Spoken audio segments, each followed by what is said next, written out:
how can we make this code not have any side effects? Not change whatever the array is? Well, we can create a new array. Let's do that.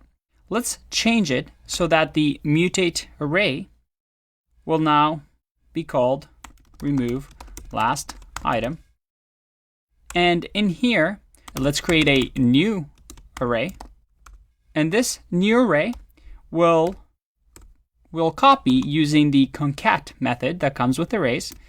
And now this new array will be the exact same thing as an array, but because we use the concat method instead of just doing equals array, which would have copied the array but the reference to the array, remember, because objects are passed by reference in JavaScript. Instead of them pointing to the same location, this way we have a new copy of the array. And now we can just do new array.pop and return new array. Let's see if that works. If I comment this out and just run the mutated array, and let's make sure we rename that. If I run this, I see my original array. All right, I still have that. But if I look at the console log of remove last item, and I click run here, I see that that array, there's a new one with just 1 and 2 in there. And although we created a new state or new data inside of this function, it's a local variable, right? And we're not modifying anything outside of our scoped world right here. Although we're doing pop right here, it doesn't matter because we're not affecting the outside world. And that's the beauty with no side effects. Because it doesn't affect the outside world, we know what to expect from it. If we go back to this code of adding a 1 to the end of this array, we can just accept a new array. And once again, we can copy the code that we had above. And let's say that we want to multiply the array by 2. So we can just say multiply by 2. We get an array, and this time we'll just use we'll return a new array using the map method, which automatically returns us a new array, saying array.map item, and then item multiply by 2. So that if I run multiply by 2 here,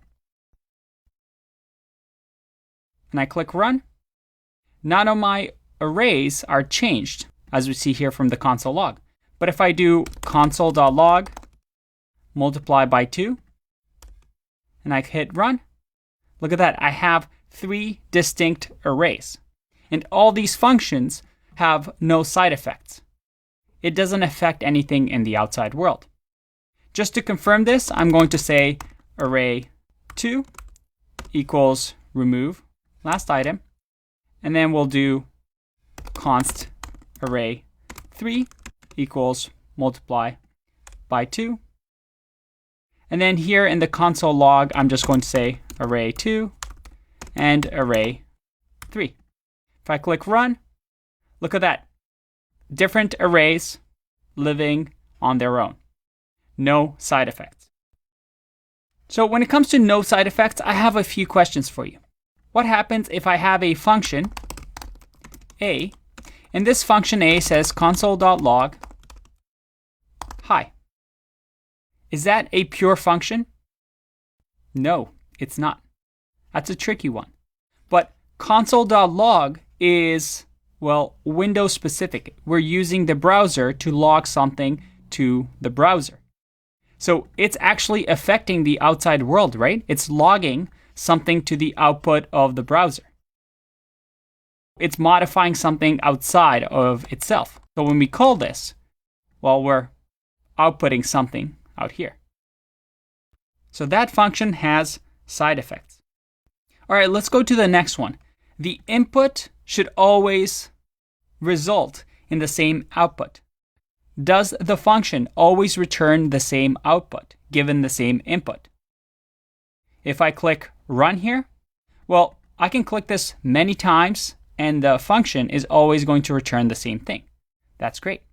What if I do a number 1 and number 2? If I do return num1 plus num2, if I click run, oh, I have to give it some parameters. So let's do 3 and 4. Click run. And I click many times and it's always 7. And this is what we call referential transparency. And referential transparency simply means if I completely change this function to the number 7, will it affect any part of my program? For example, if I had function b here, and function b takes a number and it multiplies this number by 2.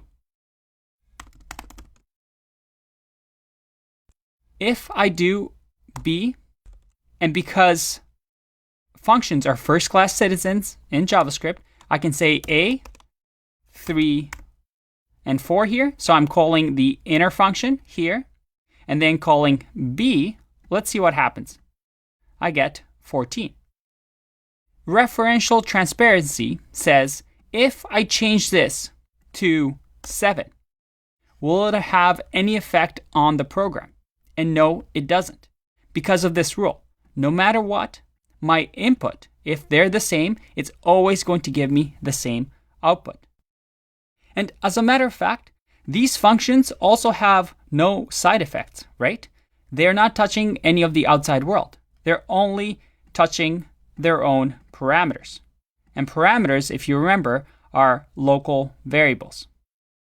To review, the biggest thing in functional programming, and we'll find out why this is such a big deal later on as well.